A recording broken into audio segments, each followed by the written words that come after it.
Welcome to the TAF Hub. This is a brand new show brought to you by TAF Africa Global to educate you on real estate business and all the information you need to know about real estate.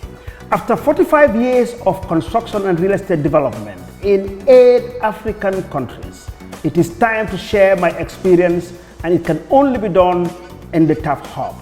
We will be inviting experts who will give you facts and the right regulations on real estate development. Join us every week on our social media platforms for an exciting show.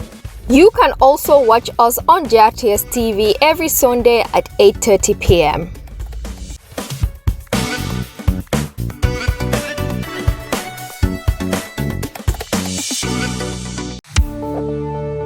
TAF Africa Global brings you state-of-the-art commercial and retail spaces available for rent at Madiba Mall, located at the Bruford Gardens Estate. Our commercial spaces comes with facilities such as 24-hour security, standby backup generator, air conditioning, shared conference room, and personal cash power meters. If you are looking for a spacious and suitable business environment, look no further. Madiba Mall retail and commercial spaces are just what you need. Ocean view office spaces with limited availability. Call us today and secure a space. For more information, contact 733-3363 or 594-1053 or email at info@tafafricaglobal.com.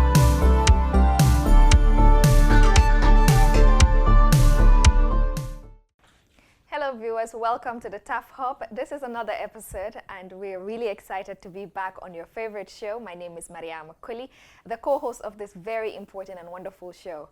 Ramadan Mubarak to all our followers as well and our viewers here on the TAF Hub. Really excited to be back on again with Mr. Mustafa Njie. How are you, Mr. Njie? Ramadan Mubarak. I'm okay, thank you. Ramadan Mubarak to everybody, our viewers. Welcome again. Actually, we're now shooting for a new studio at the Madiba Mall. And today we have a guest who is no stranger to us and the second lady to come on this program. By the name of Mrs. Marie Senghore. Thank you. Marie Mai or Marie Senghore? I notice my husband takes objection to being called Mai, and I notice you always use Mai. Well, we paid the bride price. By the way, Marie is Marie, the husband, was my best man when I got married. Oh, okay. We're good, very good friends. Nice. Yeah. So she's welcome. literally your wife. Yes, my wife.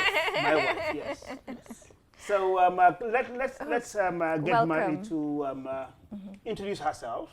Okay. And then we'll start the show. Yeah. Thank you. Thank you for having me. It's an honor to be here and being the second lady as well. Yes. I always second. I'm the second civil engineer, so I'm used to being second. My name is Marie Senghore. I'm a civil engineer by profession, but right now I'm a contractor doing buildings, doing roads, and doing civil works as well. And we own a construction company called Bajam Enterprise Limited. And we've been in the business since officially registered 2000, became incorporated in 2013, but seriously just doing construction since 2007. We've dipped our feet into everything in terms of, I've worked in the civil service, I worked in government, and I worked as a consultant as well before settling and doing construction, where I have really found my bliss. So my only regret is not going to construction earlier and being a contractor. That's my only regret. But here you are. I mean, I believe you've already accomplished a lot. It's never too late. Yes, but can you tell us a little bit about Bajam Enterprise and your involvement in real estate business? Okay, Bajam Enterprise is building road construction. Road construction we got into barely 3 years ago. And in terms of real estate, we've built a lot of buildings. We've built banks, we've built offices, we've built schools, but we've also worked with real estate developers to build on their behalf. Typically, TAF in 2015, we did a number of buildings for them in Brufut here, about 5 buildings, and we did some civil works for them as well there, external works. Apart from them, I don't think we've built offices, we've built banks and all that, but in terms of working with a developer, we've worked with 2 developers. The second developer, we worked on roads, doing roads for them. But in terms of doing buildings, we've done some for TAF. Okay. And we hope to do more. Sure. Yes. Actually, you didn't tell them that you are also involved in the TAF city. Yes. Okay. Yeah. We are doing the roads. What are you doing at the TAF city? We are doing the roads. Okay. We are doing the roads and preparing the road sub-base before he comes and lays his paving blocks. We did a lot of clearing there as well. Clearing, road sub-base, preparing what we call sub-base. That's the underlying layer before he comes and puts his paving blocks. And that's, yeah. If Mr. Njie chooses to work with you, that means you're the best in the market. So keep it up. Yep. Because I know how concerned he is about quality. So if he chooses to work with you, that means that you're producing something that is of great standards and great quality. Yeah. But let me tell you also, let's reverse it. Actually, I worked with Mari at the bonded warehouses when it was being built. When was this? This was in 98 to 2000. Yeah, 98. We 2000. started. Yeah, about 1998. Yeah. And she was the resident engineer. Yes. So, and you know what it means. I mean, what the relationship between a resident engineer and a contractor. So she was supervising us. Okay. So we've worked for quite some time now. Nice. But Marie, And I was really tough on him. Yeah. now I'm sure you know what it feels, sitting on the other side of the fence, huh? I do. I do now. Great, but tell us more about your credentials and what makes Bajam unique. But can you probably go back? I think it would be nice to know what your qualifications are. So you're not just being seen as a lady jumping into an opportunity. Yeah. But let's come back to what makes you an engineer, where you were trained, just to prove that you are qualified to do this business. After high school, like most people, I really didn't know what to do. I knew for one, because I studied science, they expected you to be a doctor or Scientist. an engineer or scientist. And doctor was a no-no for me because I'm scared of hospitals. So that was no-no. So I just didn't know. So my mother got me through Mrs. Langley at the time, very fine lady and good lady, to go to the then PWD to work there. And at that time I had chosen quantity surveying. I didn't know anything about quantity surveying. I knew as well it wouldn't be architecture because I couldn't draw. And I wasn't attracted to civil engineering. So I went there and I was in the quantity surveyor's office. And then I remember going into the then director of public works, Mr. Senghore. He said, "Why quantity surveying? Because it's really boring." I said, "Yeah." He said, "Okay, what about engineering?" I said, "Well, I haven't really thought about it." And the then deputy director was an English guy, English American, and he said, "What about architecture?" I said, "No, I can't draw." So that's when I decided, and I listened to him, and I decided to go with civil engineering. And it's good that after your A-levels, you work 1 year, at least you're out there, at least it gives you people guide you, it gives you that ability to choose a subject. And I went to engineering. I knew I loved maths, and I went to engineering. And this was in '82. I went to Portsmouth, University of Portsmouth, and did a degree in engineering. As you would imagine, there were not a lot of ladies in that. I was there with mostly white English guys. And graduated in '85 and came back. And in those days, it's different from now, where young people, they graduate, they do their own thing. The only place to go was government. So I went to government and was attached to a project as a site engineer, Louis Berger. And honestly, this profession, with that degree, it just gives you the tools. It's the experience that sets you apart. And that was a wonderful experience because CARE was the contractor, big contractor. They've done, they had done the bridge. But the difference between working on a bridge where you have, everything is one location and everything, is different from, they were putting their feet into roads for the first time. So it was a project that had different components. It had roads, it had water supply. It was an urban project. And I learned a lot because I saw them struggle. Big international company. A lot of the site engineers were about my age. They had 4 men, older men, but they really struggled, especially with the roads. And that was my foundation, really, because I was out there in the field doing surveys with the survey, accompanying them, because in any work, the consultant has to work with the contractor. And I did that for 2 years or so. They recalled me back to Public Works because they needed the engineers. And I was posted to Bakau to be the, what do they call them? What were we called that time? Divisional engineer. I was 25. What did I know? Nothing. You don't know nothing. And I was there with these 4 men who were like in their 40s. And we were supposed to implement the second highway maintenance project, preparing programs, implementing them, working. At that time, government had its own fleet of trucks, everything. Government was the go-to person when you needed equipment. There was nobody, new contractor then.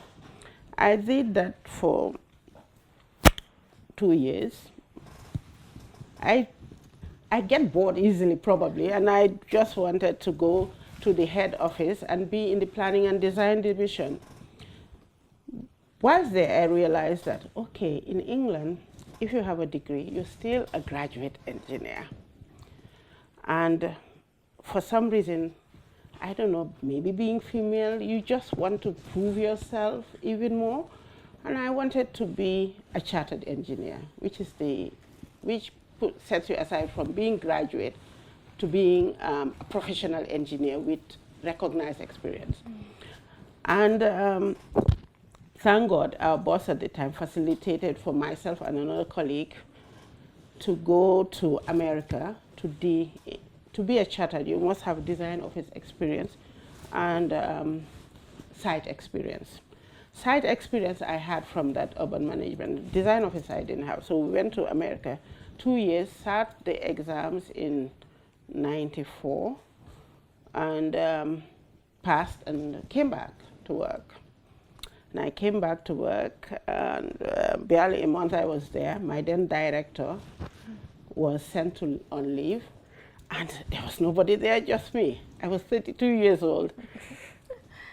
You had to take in charge. Take in charge. And I was pregnant as well. Oh. But then, maybe 9 months I acted. I went, had my baby, came back, and decided then that I was earning $2,000 a month. And the work environment at that time, there was a lot of tension. Fortunately for me, Mr. Njie was the local partner for the Banjul project that he's talking about. And I lobbied to get on that job as the site engineer. And that too was a great experience for me in terms of practical experience. Did that, we had a resident engineer, worked under him, but I did all the approvals, the testing, different things. From there on, there was the bonnet warehouses, and he won the contract. It was a design and build contract, and to construct warehouses, pavement, and all that. And at that time, the port really didn't have, probably didn't really want to take on an overseas engineer to do the supervision. They thought I could do it. So I was there, but we were still being supervised by DHV in Holland. But I would send reports and all that and control the quality control of that project. Did that for 2 years, and I said, and my aim when I started this journey was that I'll work for PWD and retire. After that, when I did the consultancy, I said, okay, there's room for Gambians to do this so that we don't have to always import engineers to supervise our project. This is the way I want to go. So after that project, as God does, you plan. I didn't have another job. I was unemployed. Wow. And I knew I didn't want to go back to the ministry. I was on secondment, but I knew I didn't want to go back. So what do? No job. And I sat in my house, no experience in how to even run a business, what to do, how to go about and go to bed. It was a difficult time, very difficult. But ultimately, I set up this, what I call March Consult Limited, and wanted to be a consultant. I had not thought about contracting at all that time. At that time, GAMWorks was here, and GAMWorks was a capacity building project and enabled consultants to have work, do design work, do supervision work, and build capacity as well. But the first time I tendered and I saw the amounts and I saw the type of work available. I'm not an architect, mostly buildings. If you have roads, and I'm a civil engineer, that type of work, it was still going to the international company. But I carried on and I had 1 or 2 partnerships with international consultants. Then what I learned from that was that you really, really don't have an impact. What you're involved in is really being like a coordinator, helping them, finding the people. You really, really don't grow. You really don't learn anything because they collect all the information and they go back and all the design and all the documents are done there and sent here. And I thought to myself, be to them. So I said, okay, let me start a small construction company. That was the year 2000. Bajam was 1999, I think. So that I'll be able to dip my feet there. And at the time, you know, as well, he knows how hard it is to be a contractor in this company, and you really, really don't have a good track record of people who have lasted in the business. But I still, for some reason, I still carried on, but my main business was consultancy. Until 2007, Trust Bank gave me a contract in Barcote to design. So I was using both my experience as a consultant and to build. And as they say, the rest is history. Yes. I have not looked back, and 3 years ago, for 10 years, 2007 to 2020, they were building every year. Guaranteed market. I wasn't even going to look for work in government or guaranteed market was Trust Bank. And that really helped build us and have the experience in construction and how to be a contractor. And with support from people telling you, because what I say is nobody, that's what is missing here, nobody tells you how to run a business. Yes. Nobody. So I'm an engineer. I know how to be an engineer, but I don't know how to be a businessman. And still, I find myself that I listen to a Sarohule man, my neighbor, when he talks about business, He knows much more about business than I do, and he thinks like a businessman. I still think like a consultant. So I emphasize quality, for example. I add that value to it. I give advice when nobody solicits my advice as well on how to do things. And so my consultancy experience is good, but in a way I think it might hold me back a little, but it's okay. I'm fine with that. Impressive. That's an interesting journey. Yeah. I mean, I think you've accomplished a lot. And I hate to use this phrase, but like in a male-dominated field where you have a woman like you who is able to sustain yourself into it until now you have your business. Though you say you're a business-minded person, but you're still, at least, you're able to manage what you're doing and it's growing for you. Yeah. Thank you. But what makes you unique? What stands out in one sentence? What makes me unique? Stands out. What makes you different from the others? What makes me unique? Or what makes Bajam unique? What makes Bajam unique is that I think my background as a consultant and being a client, because when I was at the ministry, I was a client, makes me emphasize quality and having a client happy over my bottom line. I think when you talk about us or the reputation we are garnering is that we try. I'm not saying we do it all the time. We try to do quality. We try to give our best. I think that's one unique. We just don't look at the bottom line all the time. And I remember somebody telling me, you must be getting something. Who does that as a con? You must be something. I said, no, I don't look at, it's not just my bottom line. I look at the relationship. I want you, after I've worked for you, to come back over and over and over again.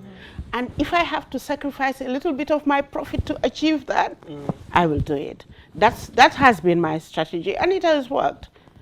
People, Trust Bank, I told you, when I started, there was a lot of doubt whether I could do it. But I think the managing director at the time just had confidence in me for whatever reason and supported me through it. And it got to a stage where we were just, who gets that? You just get handed over a job. Most jobs you have to compete for.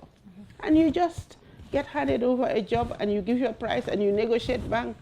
They pay you on time. That was the dream. So I'm still crying for Trust Bank wherever you are. But what I think also what makes you unique is that you are a female doing road construction. I think you are the only, lady who's running a construction firm. And not only construction, but road construction. I'm sure here, when people drive by and see all the equipment owned by Bajam, it will be difficult to relate those machinery to you. I mean, obviously, sitting here as a lady and the way you are dressed up, hardly could people connect the two. Because the moment that they see those, one, indigenization. They would not think that a Gambian will even own that amount of equipment to do the roads, not to talk of a lady. So I think for me that makes you very unique. And that's something you should capitalize on. And what we do on this program is that it's for advocacy. And we do have a lot of leaders, decision makers, who watch this. We get complimented. So if you are there watching, we need to empower, Bajam as the first lady who took the bull by the horns to set up a road construction company. And then she's indigenous. She's Gambian. I am somebody who always want to push that thing about, look, we need to think inwards. I mean, every country does it. The only way to build capacity is to develop and support your own. So I think that makes you very unique. Okay, thank you. Okay. For me, what it is, why I don't emphasize the fact that I'm a female doing this kind of job is that throughout my profession, nobody ever took that into consideration that she's a woman. I went to the same tough field work as I was out there under the sun with it. So nobody ever really considered that that's something special. And to be honest, what we would like to be known for is a company, yes, led by a woman, founded by a woman, but when you come to the scheme of things, we don't want to be this best female contractor. We are the only female contractor. We want to be the best of the best. Yeah. Yeah. And sometimes we don't want any special favors or to be chosen because we are female. We want to be chosen because we are good at what we do. Of course, yeah. And that's what I try to push probably more than the fact that I'm female. Because growing up, my mother never treated me differently from my brothers. She always put the same standards on me, the same expectations or even higher. And sometimes people feel some way that, oh, okay, that's that. But he is right. That's unique in Gambia. Even the profession, we now have a lot of female engineers. But when I was starting out, I had one reference. That's Fatou Jassem, just one. Yeah. That was a very interesting conversation there with Madam Mary from Bajam Enterprise. Very interesting and, you know, really motivated also by her passion in what she's doing. And thank you so much for your time on this very important conversation. Mr. Njie. Well, thank you very much, Marie. I mean, very interesting, and I'm sure you have inspired, or you will inspire, quite a number of ladies and young ones who want to venture into some male-dominated, you know, industries or businesses. And I'm sure we've all learned a lot. Join us every week on the TAF Hub on our various social media platforms and on television as well. We'll be back next week. Thank you.